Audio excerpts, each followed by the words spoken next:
தனியரசு பாஜகவுடன் இருக்கிறது, பாஜக தான் வந்து எல்லாம் செய்கிறது அப்படின்னா அந்த கப்பலில் அவங்கெல்லாம் பயணிக்கிறாங்க. அந்த கப்பலுக்கு நேர் எதிராக ஒரு திசையில் ஆங்கரை போட்டு நான் போகிறேங்கிற மாதிரி இன்னைக்கு தேர்தல் ஆணையத்தில் போய் இபிஎஸ் சொல்லிவிட்டார். தேர்தல் ஆணையத்துக்கு எந்த அதிகாரமும் இல்லைங்கிறாரு. தனியரசுடைய பார்வை என்ன? முதல்ல நாட்டு மக்களுக்கு நியூஸ் 7 தமிழ் தொலைக்காட்சிக்கும் நிறுவனத்துக்கும் ஆங்கில புத்தாண்டு நல்வாழ்த்துக்கள்மா. நல்வாழ்த்துக்கள் சார். அதே மாதிரியுமே இப்ப ஆமா மகிழ்ச்சி அம்மா. இப்ப பாரதிய ஜனதா கட்சி ஏற்கனவே எடப்பாடியை பொதுச் செயலாளராக்கி இப்ப எடப்பாடியிடம் இரட்டை இலை சின்னத்தை தந்து எடப்பாடியை ஒரு வலிமையான ஆளுமையாக இப்பொழுது வர அவர் ஒரு பலமான இடத்திலையும் எடப்பாடி பாஜகவினுடைய கூட்டணியால் பலகீனமான சூழ்நிலைக்கு விதிக்கு புறம்பாக நியாயத்திற்கு புறம்பாக சின்னமா டிடிவி ஓபிஎஸ் அப்படி ஒரு பலகீனப்படுத்துறதுக்கு அந்த பாஜகவை எடப்பாடி பயன்படுத்தினார். இப்பொழுது பாஜகவோடு கரம் பற்றி கொண்டு சின்னமாவோ டிடிவியோ ஓபிஎஸ்ஓ எடப்பாடியை நாங்க வந்து பலகீனப்படுத்துவதற்கான ஒரு சூழல் கணிந்து வந்திருக்கிறது. ஆகவே இங்க அக்னியே சொல்லிட்டாரு, அது ஒரு பலகமான நாங்க கப்பல்ல ஒரு வலிமையான கப்பல்ல பயணிக்கிறதுனால ஒரு வலிமை இழந்த படகுல எடப்பாடி பயணிக்கிறார். ஆகவே எடப்பாடி சொன்னாராம் அவரு. ஆமாமா, பாஜக கப்பல்னாலே அது இந்தியாவில் இன்னைக்கு உலகத்துல அதுதானே பெரிய கப்பல், அதுதானே வலிமையானது, பாதுகாப்பானது. அதுதான் நம்ம எடப்பாடி அதுலதான் ஆமாமா அதுலதான் எடப்பாடி பாதுகாப்பா இருந்தாரு. இப்ப எடப்பாடி அதுல இருந்து விலகினதுனால இப்ப பலகீனமா இருக்கிறாரு. அதே மாதிரி இப்ப இங்க அக்னி பாதுகாப்பா இருக்கலையே அப்படின்னா தேர்தல் ஆணையத்தில் இப்படி போய் சொல்லுவாரா அப்படின்னு ஒரு கேள்வி வரும்ல. இப்ப நீ தேர்தல் உறவை துண்டித்துக் கொண்ட பிறகு இப்ப இந்த இரட்டை இலை தாவா சென்னை உயர் நீதிமன்றத்துல சூரியமூர்த்தியினுடைய மனுவுக்கு, அதே மாதிரி அந்த மனுவின் மீது விசாரணை வருகிற பொழுது அண்ணன் ஓபிஎஸ் இடையீட்டு மனுதாரராக இணைந்து கொண்டு அவரும் தன்னுடைய கருத்தை வாதத்தை முன்வைக்கிற பொழுது அது தேர்தல் ஆணையத்திற்கு கேள்வி எழுப்பிய சென்னை உயர் நீதிமன்ற அமர்வு தேர்தல் ஆணையமும் இப்ப வந்து ரொம்ப கவனமா இந்த மனுதாரர்களிடம் இருந்தெல்லாம் ஆக தேவையான தகவல்களை எல்லாம் திரட்டிக்கிட்டு இருக்காங்க. அந்த அளவுலதான் இன்னைக்கு நம்ம எடப்பாடியார் இரட்டை இலை சின்னம் ஏற்கனவே உயர் நீதிமன்றம் உச்ச நீதிமன்றங்களால அவங்க சொல்றது ரெண்டு விஷயம் தான். இந்த வழக்கு இவ்வளவு நாளா நடந்து வந்தது டெக்னிக்கல் கிரவுண்டு லீகல் கிரவுண்டுக்குள்ள எல்லாம் அவங்க போகல. ரெண்டே விஷயம். ஒண்ணு, இதுக்கு இந்த வழக்குக்கு காரணமா இருக்கிற சூரியமூர்த்தி ராம்குமார் 2 பேரும் எங்க கட்சியில அடிப்படை உறுப்பினர் பதவியில கூட இல்லை. அவங்க எப்படி எங்க கட்சி உட்கட்சி விவகாரம் சம்பந்தமா இப்படி ஒரு வழக்க போடலாம்? ரெண்டாவது, தேர்தல் ஆணையத்துக்கு அந்த அதிகாரமே இல்லை எங்க உட்கட்சி விவகாரத்துல தலையிட. இந்த 2 புள்ளியில தான் அவங்க நிக்கிறாங்க. இதுக்கு என்ன பதில்? ஆமா, இப்ப இந்த 2 புள்ளியுமே எடப்பாடிக்கு எதிரான புள்ளிதான். ஒண்ணு இதே வாதத்தை நீங்க ஏன் சென்னை உயர் நீதிமன்றத்துல 2 நீதி அரசர்கள் அமர்வுல இதே எடப்பாடி ஐயா ஏற்கனவே சென்னை உயர் நீதிமன்றமோ உச்ச நீதிமன்றமோ பல முறை எடப்பாடியாக என்னை நான் பொதுச் செயலாளராக தேர்வு செய்யப்பட்டதையோ எனக்கு தேர்தல் ஆணையத்தால் வழங்கப்பட்ட இரட்டை இலை சின்னத்தை கேள்வி எழுப்பியோ அல்லது தடுத்து நிறுத்தவோ எந்த தீர்ப்பும் தடையும் இல்லை. ஆகவே நான் முழுமையாக பொதுச் செயலாளர் அரியணையிலையும் நான் முழுமையாக இரட்டை இலை சின்னத்தை பயன்படுத்துவதற்கு இந்தியாவில் இருக்கிற எந்த அதிகார முகமையும் இதுவரை என்னை தடை செய்யல. ஆகவே நீங்க இந்த மனுவை இதே சூரியமூர்த்தி அடிப்படை உறுப்பினரா இல்ல, சுரேல் பழனிசாமி அடிப்படை உறுப்பினர் இல்ல, ஆகவே இந்த வழக்கை தள்ளுபடி செய்யான்னு ஏன் எடப்பாடியால சென்னை உயர் நீதிமன்றத்துல இந்த மனுவை ஏற்கனவே பல முறை பல வழக்காடு மன்றங்கள்ல இந்த வாதத்தை முன்வைத்து பல வெற்றிகளை பெற்ற எடப்பாடி இந்த முறை சென்னை உயர் நீதிமன்றத்திலேயே அந்த வாதத்தை வைக்கல. ஆகவே சென்னை உயர் நீதிமன்றத்தில் அந்த வாதத்தை வைக்காமல் அது தேர்தல் ஆணையத்திற்கு கேள்வி எழுப்பி விளக்கம் கேட்ட பொழுது தேர்தல் ஆணையம் இப்பொழுது அது ஒரு வலிமையான தன்னிச்சையான அரசியல் கட்சிகளினுடைய விதிகளின்படி அதை பராமரித்து பாதுகாத்து அதற்கு முழு அதிகாரத்தை பெற்றிருக்கிற தேர்தல் ஆணையத்தை இப்ப எங்க அக்கினி சொல்றாரு பாருங்க. அதாவது இந்த முறை தேர்தல் அதாவது இரட்டை இலை சின்னத்தை யாரேனும் முடக்கினால் அத பெரிய விலை தர வேண்டியிருக்கும் அப்படின்னு இவர் தேர்தல் ஆணையத்தை எச்சரிக்கிற அளவுக்கு இன்னைக்கு நகர்ந்தது தானே இன்னைய அறிக்கையே சொல்லுது. தேர்தல் ஆணையத்துக்கு அதிகாரம் இல்ல, நீங்க பண்ணுனீங்கன்னா அது அரசியல் கால்குலேஷனுக்காக பண்றீங்க அப்படிங்கிறத நாங்க பொது வெளியில வைப்போம் அப்படிங்கிற ஒரு மறைமுக மெசேஜ் அதுக்குள்ள இருக்குதானே. அந்த கடிதத்துல ரீடிங் பிட்வீன் த லைன்ஸா படிச்சா அதுதானே. பரவாயில்ல வாங்குறேன். அதனாலதான் தேர்தல் ஆணையத்தை நாங்க ஓபிஎஸ் அண்ணனோ, நாங்க இங்க மனுதாரர்களோ, சூரியமூர்த்தியோ நாங்கெல்லாம் இப்ப என்ன சொல்றோம், ஐயா பாத்தீங்களா தேர்தல் ஆணையத்தையே மிரட்டுறாங்க, ஆளுகிற ஒன்றிய பாஜக அரசியலே மிரட்டுறாங்க. அப்படின்னா நாங்க எந்த அளவுக்கு மிரட்டி எங்களை கட்சியிலிருந்து விலக்கி நாங்க எல்லா செல்வாக்கோடு இருந்தோம். இந்த வாழ கண்டிப்பா எதிர்பார்த்திருக்கவே மாட்டாங்க அவங்க. நீங்க சொல்ற இந்த கருத்தை அவங்க எதிர்பார்த்திருக்கவே மாட்டாங்க. ஆமாமா.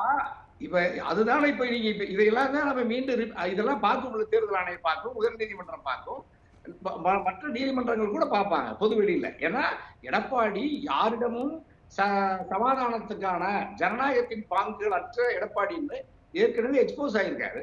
இப்ப இந்த வார்த்தையின் அடிப்படையில, இந்த வாதத்தின் அடிப்படையில ஏற்கனவே புரட்சித் தலைவர் அம்மாவால் 3 முறை முதல்வர் அரியணையில் அமர்ந்திருந்த அண்ணன் ஓபிஎஸ் 10 முறை நிதித்துறை அதெல்லாம் வரலாறாதானே இருக்கு. ஆனா இந்த வழக்கு விவகாரத்துல அவர் நீதிமன்றங்களை மட்டுமே நம்பி இருக்கிறார். இப்ப அக்னி ஒரு வார்த்தை கேட்டாரு பாத்தீங்களா, அந்த 2600 பேர்ல யாரையாவது இந்த பக்கம் வந்தாங்களா, ஏன் அவ்வளவு பேர் வர வேணாம், ஒரு 1300 பேர் அதுல 50% இங்கிட்டு வந்தாங்களா அப்படின்னு ஒரு கேள்வியை எழுப்பினார் இல்லையா? அந்த கேள்விக்கான விடை ஓபிஎஸ் கிட்ட இத்தனை ஆண்டுகள்ல இல்லவே இல்லையே. ஆமா, அது நாங்க இப்ப தெளிவா இருக்கிறோமா, 2600 பேரால எடப்பாடியை முதலமைச்சராக்க முடியாது. இந்த 2600 பேரால் தமிழ்நாட்டினுடைய முதல்வர் அரியணையை கைப்பற்றுவதற்கு, அதிமுக ஆட்சி அரியணை ஏறுவதற்கு 117 சட்டமன்ற உறுப்பினர்களுக்கு மேலான சட்டமன்ற உறுப்பினர்களை பெற முடியாது. ஒரு உள்ளாட்சி மன்றத்தின் ஒரே ஒரு சாதாரண கிராம நிர்வாகத்தை கூட பெற முடியாது. ஆகவே எடப்பாடி இந்த 2600 பேரை தன்வசப்படுத்தி வைத்திருப்பதனால் என்ன லாபம்? அதனாலதான் ஓபிஎஸ்ஓ, டிடிவியோ மற்ற ஆளுமைகளை என்ன செய்யறோம், நாங்க நீங்க ஈரோடு கிழக்குல தோற்று போவீங்கன்னு சொல்றோம், நீங்க வெற்றி பெறுவீங்கன்னு சொன்னீங்க. ஏன் நாங்க சாதாரண கை சின்னத்துக்கிட்ட 67,000 வாக்குகளை தோற்றீங்க. நாடாளுமன்ற தேர்தல் 40லயும் தோற்று போவீங்கன்னு சொன்னோம், தோத்து போனீங்க. நீங்க ஓபிஎஸ் எந்த ஆதரவும் இல்லாதவன்னு சொன்னீங்க. சாதாரண பலா சின்னத்துல ரெட்டலையை கிட்டத்தட்ட 2,50,000 மேற்பட்ட வாக்குகளை பெற்று இரட்டை இலையை தோக்கடிச்சாங்க. அதே மாதிரி தேனியில நீங்க டிடிவி, அமமுக குக்கர்ல வெற்றி பெற்றாங்க. அப்ப நீங்க மக்கள், தொண்டர்கள், வாக்காளர் பெருமக்கள் எடப்பாடிக்கு ஆதரவா இல்ல. அப்ப நீங்க இந்த 2600 பேரை நீங்க உங்க வாழ்நாள் எல்லாம் கூட வச்சுக்கங்க. நீங்க எப்பவுமே எங்களுக்கு இந்த கூட்டம் நீங்க பிரியவே வேண்டாம். தேனியில நாடாளுமன்ற தேர்தல்ல தங்க தமிழ் செல்வன் தானே வெற்றி பெற்றாரு. ஆமாமா, இப்ப நாங்க அதைத்தான் எடப்பாடி சொல்றோம்.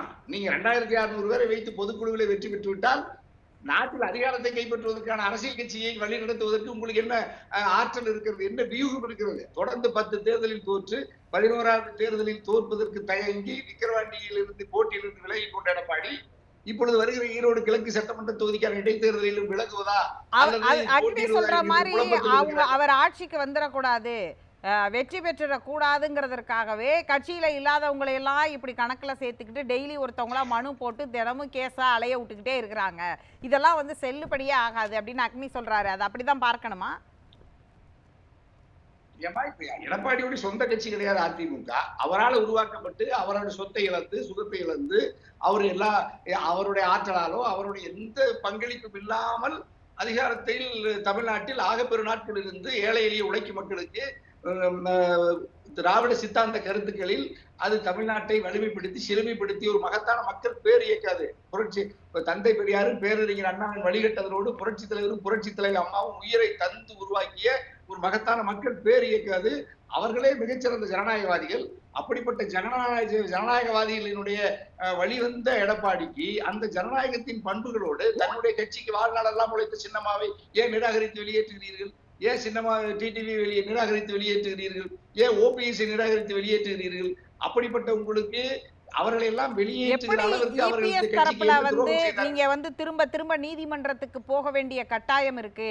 நீங்க இதை ஒண்ணும் இல்லைன்னு சொல்றீங்க, ஆனா திரும்ப திரும்ப உங்களுக்கு அந்த சட்ட சவால்கள் இதெல்லாம் இருக்கதானே செய்யுது. நீதிமன்றத்துக்கு தேர்தல் ஆணையத்துக்குன்னு போறீங்க அப்படின்னு ஒரு கேள்வியை வைக்கிறோமோ, அதே கேள்வி அடிப்படையில ஒரே அதிகாரத்துல தன்னுடைய சொந்த அதிகாரத்துல இவர்களையெல்லாம் நீக்கிட்டார், கட்சியை விட்டு விலக்கி விட்டார் அப்படிங்கிற புள்ளியை எடுத்துக்கிட்டோம்னாலும் கூட இவர்களால் நீதிமன்றத்தாலேயோ தேர்தல் ஆணையத்தாலேயோ திரும்பவும் ஒரே ஒருங்கிணைந்த அதிமுகவா இணைய முடியாம அவர்களுக்கும் ஒரு செக்கு இருக்கதானே செய்யுது. அப்ப அதையும் இதை இபிஎஸ் தரப்புக்கு அந்த வாதம் பொருந்தும்னா அவர்களுக்கும் தேர்தல் ஆணையமும் நீதிமன்றமும் எந்த ஒரு பெரிய அளவுல அட்வான்டேஜா இல்ல அவங்களுக்கு சாதகமா ஒரு தீர்ப்பை எதுவும் கொடுக்கலையே. அதுலதாம்மா பாஜக ரொம்ப கவனமா செய்யறாங்க. இப்ப இவங்க வந்து ஒன்றுபட்டுட்டாங்கன்னா பாஜக இங்க உள்ள வராது.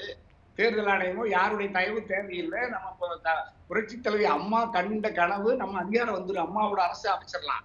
ஆனா இவர் எடப்பாடி என்ன செய்யறாரு, இவங்க 3 பேரையும் நான் சேர்த்துக்க மாட்டேன், ஆட்சியே போனாலும் பரவாயில்லைன்னு எடப்பாடி சொன்னாருன்னா, அப்ப நீங்க சினிமா டிவி ஓபிஎஸ் என்ன செய்வாங்க?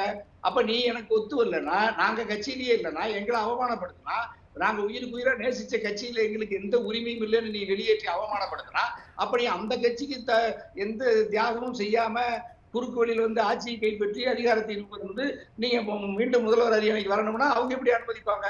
அப்ப அதுதான் நாட்டு மக்கள் பாக்குறாங்க. ஏன்னா நீதி நியாயத்தின் வடிவமா இருக்கிற தமிழ்நாட்டு வாக்காளர் பெருமக்கள், நீ என்னதான் குறுக்கு வழியில பொதுக்குழுவிலேயோ நீதிமன்றத்திலேயோ தேர்தல் ஆணையத்திலேயோ பாஜகவோடு உறவின் அதிகாரத்திலேயோ நீங்கள் பெற்றிருந்த அதிகாரத்தை தமிழ்நாட்டு மக்கள் நிராகரித்தார்கள் என்ற எத்தனை முறை நிராகரித்தார்கள்? தொடர்ந்து நிராகரிக்கிறார். ஆகவே எடப்பாடி நீங்க பொதுச் செயலாளராவோ அல்லது பதவிகளை பகிர்ந்து கொண்டு களத்துக்கு நீங்க வாங்க அப்படின்னு நம்ம சொன்னா, அண்ணன் ஓபிஎஸ் சொல்றாரு நான் எந்த தியாகத்துக்கு செய்ய தயாரா இருக்கிறேன் அப்படின்னு சொன்ன பிறகு கூட எடப்பாடி அழைச்சு பேசுறது, ஓபிஎஸ் அழைச்சு பேசுறதுக்கு என்னமா தயக்கம் இருக்கு? அதே மாதிரி சின்னமாவை இப்ப என்ன செய்யறாங்க?